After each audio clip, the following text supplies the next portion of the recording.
I love neon colors for summer, and this is absolutely gorgeous. Could you see that glow? I'm so excited to show you how to achieve this look. Hi guys, it's Romina. Welcome back to my channel. For today's video, we're gonna do a super vibrant summer manicure. So first I'm gonna start applying my base coat. This is a ridge filling base coat, so it's gonna fill all those ridges on my nail and it's gonna smooth out the surface before the base color.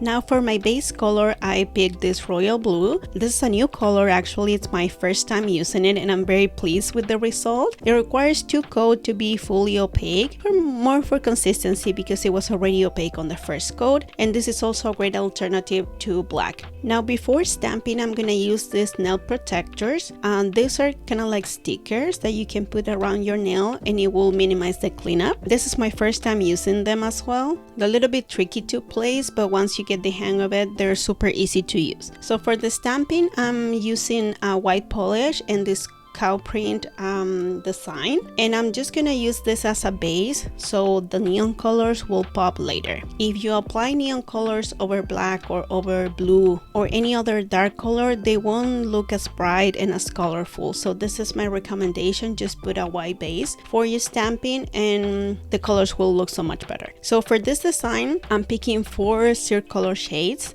These are part of the Vice collection, which is like normally every year, and they release neon colors. So I'm just gonna pick a dotting tool and I'm gonna start coloring the white spots that we stamped. This is a very easy design. As you see here, we're using contrast, so this looks great on tiny short nails.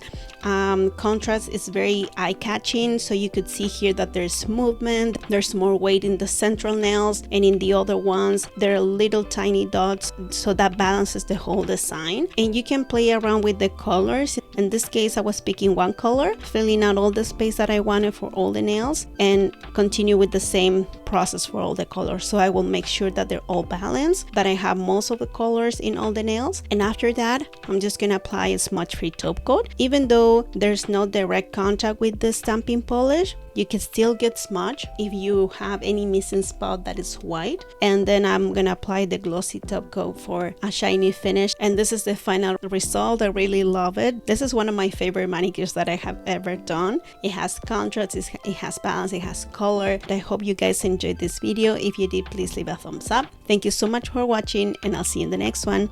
Bye.